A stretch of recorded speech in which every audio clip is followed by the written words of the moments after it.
Buenos días.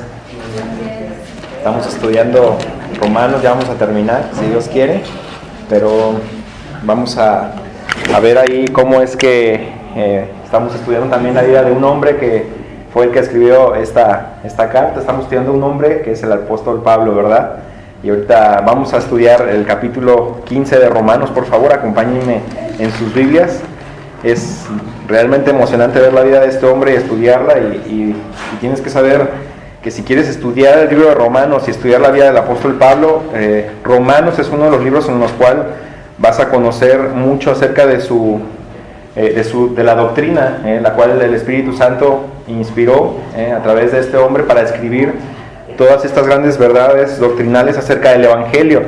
Y me encanta porque ya estos últimos capítulos, el capítulo 15 y el capítulo 16, Pablo va a abrir su corazón y va a mostrar algo bien importante y algo que va a ser de mucha bendición para nuestras vidas. Así que vamos a ver ahí en el capítulo 15, del 14, yo le ponía hasta el 33, pero sí nos vamos a estar enfocando en dos perspectivas, dos perspectivas que vamos a abarcar aquí en este estudio de estos versículos del 14 al 33. La primera perspectiva, vamos a leerla ahí del versículo 14 hasta nomás el 14, vamos a leerlo. Ahí nos vamos a poner de pie, por favor, y vamos a leer la palabra de Dios, pero antes vamos a poner ese tiempo en las manos de Él. Padre, muchas gracias por tu amor y misericordia, y gracias porque hoy tú nos tienes, Señor, para aprender, Señor, para abrir nuestro corazón y poder ser cambiados por ti, Padre. Permite que nuestros corazones estén abiertos y que el Espíritu Santo haga esa obra en nuestro corazón hoy en esta enseñanza, Señor, y también en todo lo que sigue, Señor, también en el culto y lo que haya de ser, Padre. Háblanos y tennos, Señor, en tus manos. En el nombre de Cristo Jesús, amén. Muy bien, vamos a leer todos juntos el versículo 14. 1, 2, 3. Pero estoy seguro de vosotros, hermanos míos, de que vosotros mismos estáis llenos de bondad, llenos de todo conocimiento, de tal manera que podéis amonestaros los unos a los otros. Muy bien, pueden tomar asiento. ¿Por qué estoy hablando de una primera perspectiva que vamos a tomar aquí? Porque Pablo va a hablar en cuanto a lo que tiene que pasar y suceder dentro de la iglesia como cuerpo de Cristo, y aquí nos involucra a todos nosotros. Cuando estamos en la iglesia tenemos que darnos cuenta que cuando estamos, y aunque no lo estemos, seguimos siendo parte del cuerpo de Cristo, la iglesia local. Y Pablo nos exhorta y nos anima a que nosotros podamos vivir lo que estaba animando y estaba exhortando a vivir a la iglesia en Roma. Si sabemos bien la historia, Pablo nunca había llegado a esta iglesia, y se cree que la iglesia de Roma, pues lógicamente no fue fundada por Pablo, sino se cree que en Hechos capítulo 2, versículo 1, en el día de Pentecostés, muchas de las personas que ahí se convirtieron, también junto con la predicación de Pedro, fueron las personas que después fueron a Roma, y a través de sus hermanos ahí se fundó la iglesia. Por eso Pablo, vamos a estar viendo que él se va a expresar mucho acerca de: me gustaría ir con vosotros, estoy aquí para haceros recordar, estoy aquí. Entonces vemos que Pablo tenía un anhelo muy grande de ir a visitarlos, porque Pablo sabía que la fe de estos hermanos era fuerte, tenían la sana doctrina, pero aún así vemos en todo el libro de Romanos que Pablo quería que ellos estuvieran firmes en la fe, que no flaquearan por cualquier viento de doctrina o por cualquier cosa que viniera a decirle otras personas u otra secta o religión. Entonces Pablo pide aquí en la iglesia y les dice: estoy seguro de vosotros, hermanos, de que vosotros mismos estáis llenos de bondad, llenos de todo conocimiento, y da el propósito aquí para qué se necesita esto: estar llenos de bondad y de todo conocimiento. Y ahí lo va a decir el apóstol Pablo, de tal manera, o para que podáis amonestaros los unos a los otros. ¿Y qué propósito o qué palabra significa esto, el amonestaros? Aquí lo escribía y decía: amonestar significa poner en la mente. Cuando usted va a amonestar a un hermano, significa que usted tiene que poner en la mente del hermano algo. ¿Y qué es ese algo? Bueno, lo que dice la palabra de Dios. Sabe que también tiene otro significado la palabra amonestar, que significa advertir o regañar gentilmente. Y Pablo nos dice: si tú vas a estar dispuesto y tienes que estar preparado para poder amonestar a las otras personas. A lo mejor, fíjense que esta es una exhortación y un ánimo que el apóstol Pablo le está haciendo a la iglesia en Roma, pero también es para cada uno de nosotros. porque tenemos que amonestarnos los unos a los otros en amor, también dice la palabra de Dios. Entonces hay a veces que no nos sentimos con el poder para poder amonestar al hermano en amor, porque a veces hay pecado en nuestra vida, o nos sentimos que no nos hemos preparado en algún instituto, o sentimos que pues quien lo tiene que hacer es el pastor, o Israel, o los hermanos que están maduros en la fe, y no yo, porque pues yo a veces no voy a la iglesia. No, es importante que sepamos que es tarea de cada uno de nosotros, y la perspectiva que Pablo nos quiere enseñar es que nosotros tenemos que estar prestos y cuidadosos para poder acercarnos al hermano y aconsejarle. Pero hay dos requisitos ahí bien importantes. Tengo que estar lleno de toda bondad, y también tengo que estar lleno de todo conocimiento. Y estas palabras me abordaban mucho, y veía ahí que bondad significa buen deseo, significa hacer el bien. Entonces, aquí, ¿quién tiene buenos deseos? Yo sé que todos aquí, ¿a quién le gustaría hacer el bien en la iglesia? Levánteme su mano. A cada uno. ¿Por qué? Porque queremos lo mejor para nuestra familia, pero también para la familia en la fe. Entonces, si usted está lleno de todo esto, de bondad y de todo conocimiento, entonces estamos preparados para exhortar, para animar y para aconsejar al hermano. Dios te puso en esta iglesia, y Dios te puso en la iglesia en la que estás para poder hacer este trabajo. No es solamente del pastor, para poder hacer este servicio, no solamente es de los líderes, sino también de cada uno de nosotros. Entonces, ¿qué pasa cuando tú ves a un hermano, o supiste del hermano que está en un camino que no es el correcto? O ves, cuando volteas a ver a tu hermano, lo saludas, es diferente su estado de ánimo, pero no me acerco yo a preguntarle cómo estás, qué te pasa, qué necesidad tienes. Y si abre tu corazón, bueno, pues gloria a Dios, y si no te lo abre, pues solamente ora por él. Pero es importante que estemos acercándonos unos a otros para animarnos, para exhortarnos, pero para amonestarnos también. La palabra de conocimiento, que tenemos que estar llenos de todo conocimiento, ahí es de la doctrina, de la palabra de Dios, de la sana doctrina. Entonces conocemos a Dios lo suficiente como para poder decirle a alguien que vemos mal, o que vemos en una situación difícil, poderle decir: mira, Dios dice esto en su palabra, te animo. Me encanta muchas veces cuando escucho orar a las personas, por ejemplo, con hermana Alicia, ¿cuál es su versículo favorito? El que siempre menciona, ¿quién se lo sabe? Todo lo puedo en Cristo que me fortalece. Todo lo puedo en Cristo que me fortalece. Y también ahí les dice: estás bien pechocha. O sea, son palabras y cosas que van definiendo a las personas, pero qué importante es que el corazón y la boca esté abundando la palabra de Dios. Cuando está esto, entonces estás también lleno de todo conocimiento, entonces puedes animar a otra persona, amonestarla y ayudarla. Es importante. Y por ahí en la iglesia vamos a enfrentarnos con diferentes situaciones, con diferentes problemas y conflictos. Entonces, por ejemplo, la verdad del conflicto dentro de la iglesia, cuando suceden cosas que no nos gustan, que no nos parecen, pero también cuando suceden conflictos en la vida de una persona, ¿cómo es que podemos ayudarla?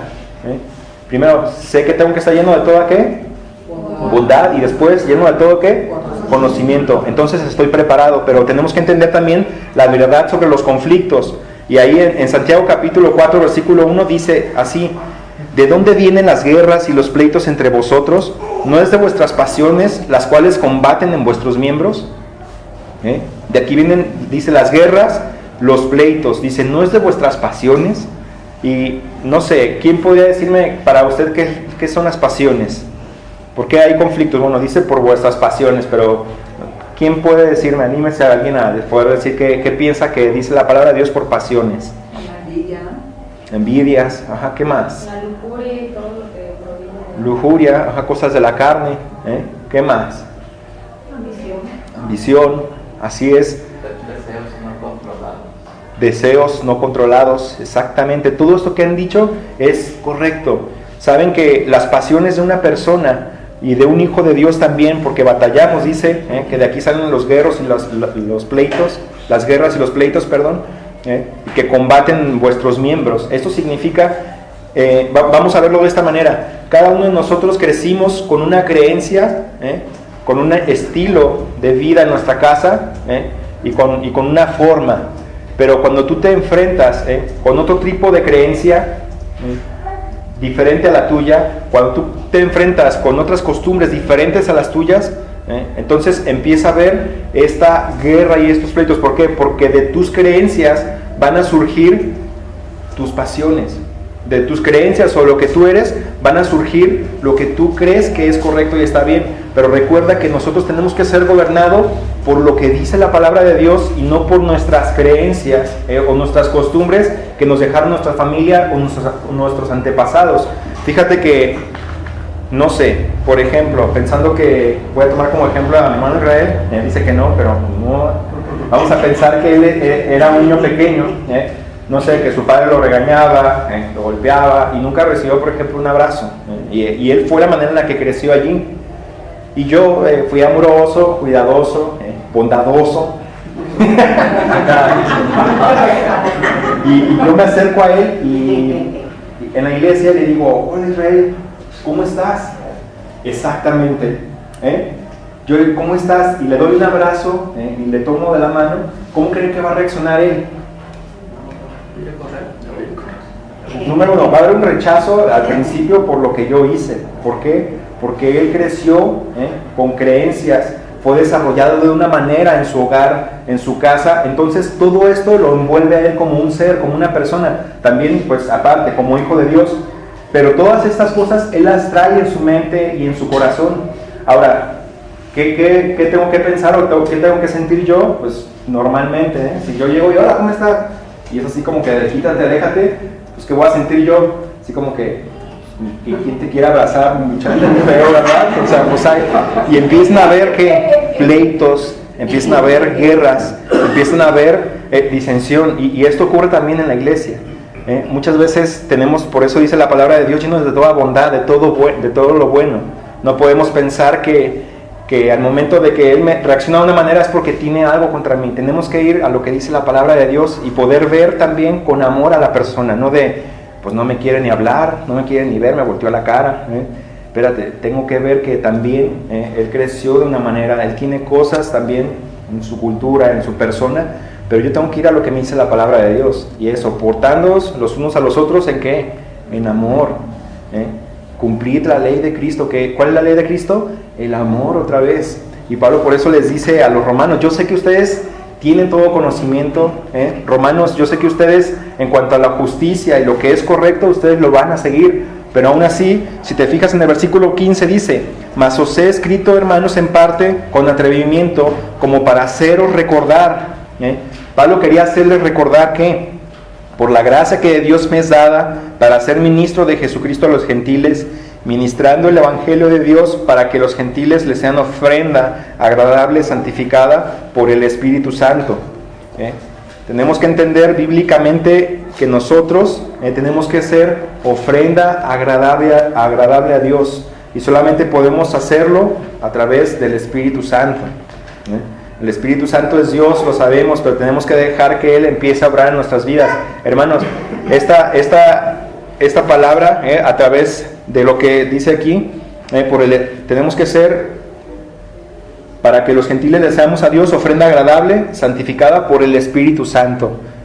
El Espíritu Santo tiene hoy el ministerio dentro de nuestras vidas. El Espíritu Santo es el que va a obrar en nosotros para llevarnos a hacer aquello que Dios quiere que hagamos, para que podamos hacer la voluntad de Dios. Por ejemplo, a veces, como les decía, tenemos la oportunidad de ser de bendición a las personas, podernos acercar y poderle dar por lo menos la mano y sonreírle, y el Espíritu Santo va a utilizar esto. ¿Para qué? Para hacer una transformación en la vida de la otra persona. Por eso somos un cuerpo, para ayudarnos los unos a los otros. En la iglesia y en la obra de Dios no hay llaneros solitarios. Incluso dicen que el llanero solitario tenía ahí a su toro, o que era un caballo, no estaba solo nunca.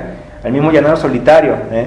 Entonces podemos entender que tú puedes ser utilizado por el Espíritu Santo y hacer una diferencia donde quiera que te encuentres, sobre todo y principalmente en la iglesia. ¿Sí? Entonces, si una persona está triste, si una persona está alegre, si una persona está de diferentes maneras, comparte eso, acércate y deja que el Espíritu Santo te utilice, cree en lo que dice la palabra de Dios, pero tienes que estar lleno de bondad y de todo conocimiento. Es la primera perspectiva. La diferencia aquí entre amonestar y enseñar, Cuando hablamos de amonestar, pues pensamos siempre en que amonestar es para ver lo malo de la persona, pero también enseñar, cuando dice también de enseñar o instruir, es para poder ver las cosas positivas, enseñarle verdades positivas a la gente, no siempre lo malo de, oye, ¿sabes qué? Como impacientemente a veces hacemos, está la persona mal, está haciendo las cosas mal y siempre que hacemos, sacamos el palo y este está mal, y toma, dice la palabra de Dios esto, ¿viste? Tienes que ser así, así, así, o regañamos y confrontamos fuertemente, pero nunca hablamos también la verdad en amor, nunca damos instrucción con la palabra de Dios. Es importante hacerlo, y es bueno en las dos, la amonestación, pero también la instrucción, las verdades positivas, lo que Dios dice, lo que Dios piensa acerca de ti. Y como a veces oramos, no por lo que somos, sino por como Cristo nos ve, como Dios nos ve a través de Jesucristo, a través de la sangre de Cristo, ya limpios, sin mancha, porque eso somos ante sus ojos. Esta es la primera perspectiva en cuanto a la iglesia. No sé si alguien tiene alguna pregunta. Quiero tocarlo un poquito rápido porque ya lo habíamos hablado esto. No sé si alguien tiene alguna pregunta en cuanto a esto. Los conflictos, las pasiones, si alguien ha vivido algo diferente. El conflicto, hermano, siempre va a ser inevitable, implica a la gente. Siempre que hay gente, siempre que hay personas, va a haber conflictos, y existen indicadores de que los conflictos pueden ser reconocidos lógicamente por las personas o los grupos. Ya han visto cuando llegas a una escuela y luego hay así como que grupitos, y están las chicas guapas, y están las chicas no tan guapas, y están los chicos gorditos, y están los chicos atléticos, y no, pues llega un chico gordito así, ve a los atléticos y pues ve al otro grupo de los gorditos, ¿y a dónde se va a ir? Pues que andan de los gorditos, Pero en la iglesia no es así, no hay diferencias entre nosotros. Lo único que éramos pecadores perdidos, sin oportunidad y sin gracia, pero a través de Cristo hemos encontrado esto, y es la única manera en la que podemos ir en lo que nos identificamos. Entonces, por favor, recordemos siempre que cuando haya conflictos en la iglesia puede haber dos maneras de confrontarlo: la manera constructiva o la manera destructiva. La manera constructiva siempre es sabiendo que, número uno, no le tenemos que tener miedo a los conflictos, porque si los superamos vamos a crecer en madurez. Pero cuando tenemos miedo a los conflictos, pues no confrontamos primero lo que nos corresponde, nuestra responsabilidad. Huimos y solamente murmuramos, mentimos acerca de la gente, decimos cosas que no van, y solamente empezamos a dividir. Pero ante el conflicto tenemos que clarificar, solucionar, involucrar a la gente, desarrollando su cooperación, no anulando. Bueno, vamos a pasar a la segunda perspectiva en este pasaje, y vamos a ver del versículo 15 que leímos. Ya lo leímos en el 17, vamos a leer ahí, síganme con su vista por favor. Dice: tengo pues de qué gloriarme en Cristo Jesús en lo que a Dios se refiere. Versículo 18: porque no os haría hablar sino de lo que Cristo ha hecho por medio de mí, para la obediencia de los gentiles, con la palabra y con las obras, con potencia de señales y prodigios en el poder del Espíritu de Dios, de manera que desde Jerusalén y por los alrededores hasta Ilírico todo lo he llenado del Evangelio de Cristo. Y de esta manera me esforcé a predicar el Evangelio, no donde Cristo ya hubiese sido nombrado, para no edificar sobre fundamento ajeno, sino como está escrito: aquellos a quienes nunca les fue anunciado acerca de Él verán, y los que nunca han oído acerca de Él entenderán. Y vimos la perspectiva grupal o general en cuanto a lo que es la iglesia, pero aquí vamos a ver la perspectiva que Pablo presenta, que es el testimonio personal, el ejemplo que yo como hijo de Dios tengo que dar. Y el primero está ahí en el versículo 15 al 19. Vamos a leer solamente el 20 cuando dice: y de esta manera me esforcé a predicar. En el versículo 18 dice: porque no os haría hablar sino de lo que Cristo ha hecho por medio de mí, para la obediencia de los gentiles. Entonces, el testimonio, hermano. ¿Qué testimonio tengo yo ante las gentes, ante las personas, en mi trabajo y también ante la iglesia? ¿Estoy yo teniendo un testimonio en mi vida? ¿Soy un ejemplo para las demás personas? ¿O permanezco debajo de los estándares? Ser dominguero, ir y me presento, hola, y ahí nos ven. Pero estoy creando una diferencia, estoy marcando para Cristo en mi colonia, en mi cuadra, en donde yo estoy. Eso es lo importante, y Pablo por eso dice: hablar de lo que Cristo ha hecho a través de mí en el poder del Espíritu Santo. Esto es lo que va a marcar tu testimonio, el hecho de hablar lo que Cristo está haciendo a través de ti en el poder del Espíritu Santo. Y la pregunta es, ¿puedo hablar de lo que Cristo está haciendo a través mío? ¿Qué está haciendo Cristo a través de ti? ¿Puedo dar testimonio de esto? Pablo dice, yo puedo hablar, puedo hablar de lo que Cristo ha hecho a través mío, a través de señales, de prodigios, de cosas grandes. Él podía platicar a la gente. Ahora, ¿tenemos algo que platicar? ¿Tenemos algo por qué levantarnos y dar gracias a Dios en la iglesia y decir, yo alabo a Dios porque Dios a través de señales y prodigios hizo esto en la vida de tal persona? ¿Podemos decirlo? Eso es un testimonio, que usted pueda hablar de lo que Cristo está haciendo hoy en su vida a través de usted, en el poder del Espíritu Santo. Número 2, ¿qué otro tipo de testimonio o ejemplo tengo que tener ante la iglesia, pero también ante la gente? No solamente el poder hablar de lo que Cristo ha hecho a través mío, sino también del versículo 20 al 21, cheque lo que dice la palabra de Dios. Y de esta manera me esforcé a predicar el Evangelio, no donde Cristo ya hubiese sido nombrado, para no edificar sobre fundamento ajeno. Dice ahí, esforzarse a predicar el Evangelio. Ese es un testimonio del cristiano. Ese es un testimonio del Hijo de Dios. ¿No sabe el gozo? No sé, ¿alguien ha ganado alguna alma alguna vez para Cristo? Levante su mano. ¿Alguien ha predicado a alguien y la persona ha aceptado a Cristo en su corazón? Dígame la verdad. ¿No siente usted un gozo en su corazón? Algo que se desborda y tú dices, aquí ya se acabó todo, Señor, llévame a tu presencia, ¿no? Pero lo sientes en tu corazón. Y sabe, eso puede llegar un momento en el que se apague o se acabe. ¿Por qué? Porque decimos, bueno, pues ya quedó ahí la obra de Dios, Señor, me hago un lado y que los demás sigan trabajando. Como cuando ganas dinero y dices, ya tengo un montón, aquí me quedo, y ya se te va acabando y después te quedas sin nada. Es importante esforzarnos a predicar el Evangelio. Dice Pablo, de esta manera me esforcé. ¿Sabe que un esfuerzo no es algo de hacer algo normal? Como decir, bueno, pues voy a hacer esto. Un esfuerzo no solamente es levantar algo pequeño, es levantar algo que va a requerir el doble o el triple de lo que yo siempre estoy acostumbrado a hacer. Es levantar algo pesado y ahora saber cómo levantarlo, porque si lo levanto así, se puede rasgar la... Bueno, eso es otra cosa. Tenemos que esforzarnos, hermanos, a predicar el Evangelio. Eso significa que usted tiene que dejar su comodidad y tiene que invertir un tiempo, por lo menos 1 hora a la semana, 1 hora a la semana para ir y predicar el Evangelio a una persona. Hoy en esta semana, el día miércoles, terminamos la reunión de oración y pues tuvo una asociación vecinal y estuvimos platicando acerca de las cosas del Coto, en donde estamos, porque han estado ocurriendo varias cosas y de repente pues terminamos, ya eran como las 11 de la noche, y ya nos metíamos y nos abordó la vecina por la cual habíamos estado orando como casi ya 1 año, que hemos estado orando por ella y por la salvación de él y su esposo. Y estábamos ahí, nos invitó a pasar a su casa, porque ya pues era bien noche, no le íbamos a decir, vamos a tomarnos un cafecito, ella nos dijo, pasen. Y nosotros ya nos queríamos dormir, la verdad, o sea, ya eran las 11 y teníamos que ir a trabajar y todo, y estábamos así de, bueno, ya me volteé a ver a Mariela y le dije, bueno, vamos, ¿no? O sea, así como cuando los esposos se comunican, ¿no? Así de... Y pues ya así de, no, pues sí, pues vamos. Ya pues nos metimos y estábamos ahí sentados, y ella empezó a platicarnos de sus hijas, de su esposo, de las cosas que estaban pasando ahí en el Coto. Ella mencionó en un momento la palabra muerte y dijimos, aquí, listo. Bueno, ¿a dónde crees que te irías tú si murieras? No, pues aprovechamos, ¿no? Y la chava se queda así y empieza a platicarnos, nos dice, no, pues la verdad no sé, o sea, le dijimos al cielo, al infierno, no sabes, le digo, no hay alguna respuesta así, ahorita que te vamos a calificar y no, pues la verdad no sé. Y ahí comenzó Mariela a predicar el Evangelio, total que se le predicó el Evangelio. Ella preguntó algunas cosas acerca de los santos, algunas cosas acerca de las imágenes y también del Santísimo, y la verdad que ella al final terminó recibiendo a Cristo en su corazón y ahora es salva.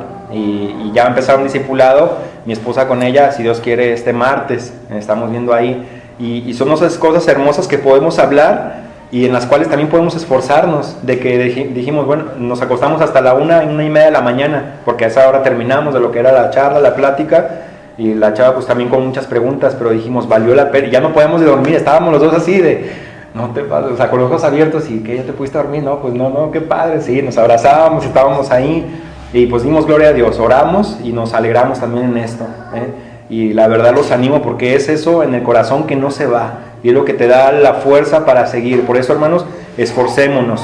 Esto es un testimonio de Pablo que nos quiere dar, no solamente hablar de lo que Cristo ha hecho a través de nosotros, sino esforzarnos a predicar el Evangelio. Esto es la gasolina para el motor que tenemos en nuestro corazón. No dejemos que se apague el Espíritu Santo, sino al contrario, avivemos el fuego del don que hay en nosotros. Versículo 22 hasta el 33. Voy a leer el 22 y vamos a leer el 23 ustedes y así hasta terminar el otro. Dice, cuando dice Pablo se propone ir a Roma: por esta causa me he visto impedido muchas veces de ir a vosotros. Pero ahora, teniendo más largo por regiones y deseando desde hace muchos años ir a vosotros. Cuando vaya a España iré a vosotros, porque espero veros al pasar y ser encaminado allá por vosotros, una vez que haya gozado con vosotros. Mas ahora voy a Jerusalén para ministrar a los santos. Porque Macedonia y Acaya, estos son lugares, tuvieron a bien hacer una ofrenda para los pobres que hay entre los santos que están en Jerusalén. Pues les pareció bueno y son deudores a ellos, porque si los gentiles han sido hechos participantes de sus bienes espirituales, deben también ellos ministrar los materiales. Así que cuando haya concluido esto y les haya entregado este fruto, pasaré entre vosotros rumbo a España. Y sé que cuando vaya a vosotros, llegaré con abundancia la bendición del Evangelio de Cristo. Pero os ruego, hermanos, por nuestro Señor Jesucristo y por el amor del Espíritu, que me ayudéis orando por mí a Dios. Para que sea librado de los rebeldes que están en Judea, y que la ofrenda de ministerio de los santos en Jerusalén sea acepta. Para que con gozo llegue a vosotros por la voluntad de Dios y que sea recreado juntamente con vosotros. Y el Dios de paz sea con todos vosotros. Amén. Amén. Entonces, no sé, hermanos, el tercer punto en cuanto al testimonio que nosotros tenemos que tener es también poder orar por la obra de Dios, orar por esta iglesia, orar por las misiones donde nos encontramos ahorita. También creo que en Monterrey es donde está otro hermano también, y también junto, creo que su hijo, Jacob, y ahí Marlene también están comenzando una obra, y tenemos que estar orando por la obra de Dios. Es hermoso, hermano, no se apague, por favor. Encendámonos. Si yo estoy caliente y me estoy quemando, quiero pasárselo a Israel y quemarlo también, y pasarla a otras, incendiarnos. Esto es lo que Dios quiere de nosotros como sus hijos, porque es más fácil transmitir lo que no es de Dios que transmitir lo que es de Dios, porque Satanás no para. Pero estos 3 puntos hablan en cuanto al testimonio de Pablo y es lo que Dios quiere a través de nosotros. Número 1, que hablemos de lo que Cristo ha hecho por nosotros. Número 2, que nos esforcemos en predicar el Evangelio. Y número 3, que oremos por la obra de Dios en nuestra iglesia aquí, pero también en los diferentes lugares donde se está predicando el Evangelio. ¿Sí? Entonces, por favor, no se olvide de orar por cada una de las obras donde Dios está levantando un testimonio. Seamos verdaderos hijos de Dios, prediquemos el Evangelio donde estamos. Si me cuesta levantarme ante el conflicto de otra persona porque no sé qué ha de haber pasado en su vida, o porque se le quemaron los frijoles a la señora, pues viene enojada, bueno, yo no sé por qué, pero a mí lo que Dios me encarga es que me pueda acercar y transmitir el amor de Dios, el poder amonestar, el poder ayudar, el poder aconsejar a la otra persona. ¿Se acuerdan? Estas son las 2 perspectivas en este pasaje, son las que Pablo nos quiso dar, y sobre todo pues enfoquemos y pongamos la mirada en ¿quién? En Cristo, en Jesús, que es el autor y consumador de la fe, en nuestro Dios. Solamente tiene que estar ahí nuestra mirada. Olvidemos de las cosas materiales, olvidemos de las cosas que podemos alcanzar en esta vida como nuestro primer objetivo. Si nuestro objetivo no es Dios, entonces van a haber cosas, van a haber conflictos, van a haber problemas, vamos a estar desviándonos hacia otras cosas.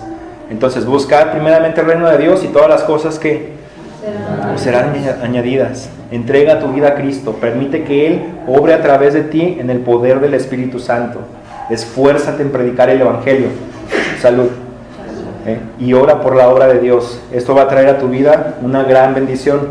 Y por último, quisiera mostrarles ahí el Dios que tenemos, como conclusión de esto. Si ven ahí en el capítulo 15, chequen en el versículo 5. En el versículo 5. Pero el Dios de la paciencia y de la consolación os dé entre vosotros un mismo sentir según Cristo Jesús.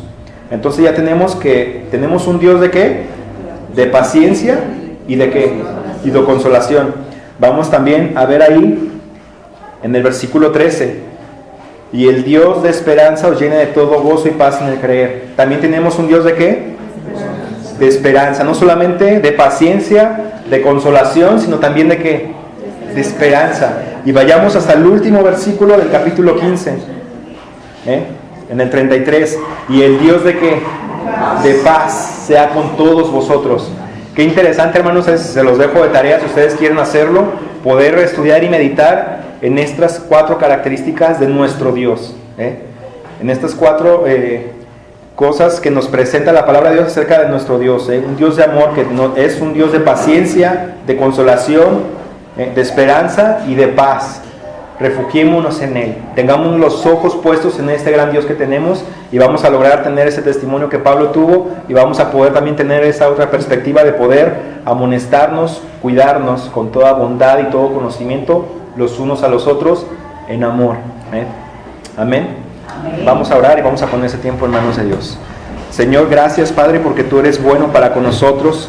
Gracias, Señor, por enseñarnos lo que significa amonestar, Señor, que es poner en la mente de la otra persona tu palabra, Señor, redarguirle, advertirle, enseñarle, animarle, Señor. Gracias, Padre, porque no hay tiempo, Señor, para la amonestación, sino que es diario, Señor. Tú nos instas a que lo podamos hacer siempre, en todo momento. Permítenos ser de bendición a aquellos que están cerca de nosotros, aquellos que están padeciendo necesidad, Señor, poder acercarnos, orar por ellos y animarles, Señor. Poner en su mente la palabra de Dios y presentarles a este Dios de paz, a este Dios de consolación, de esperanza. Gracias, Señor, este Dios de paciencia. La amonestación, Señor, sabemos que no es avergonzar a la persona ni humillarla, Señor, sino poderla levantar para que también, Señor, pueda llevar este mismo testimonio de que es un hijo de Dios.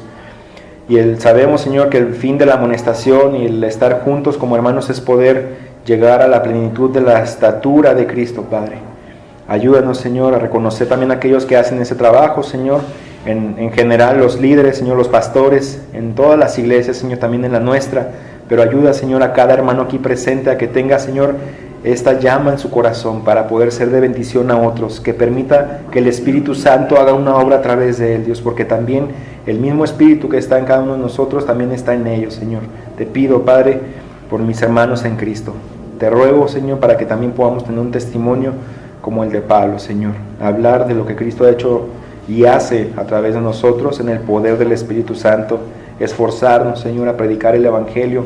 La gente se está perdiendo, Señor, te ruego, aviva nuestros corazones, Dios, y también, Señor, de poder orar por la obra que tú estás haciendo en esta iglesia, Señor, y también en los alrededores de aquí, Señor, de Guadalajara, Padre, en Zapopan y también en Monterrey, Señor, con estos 2 hermanos, Señor, con Jacob y nuestro otro hermano que también sabemos que está trabajando en tu obra, Dios.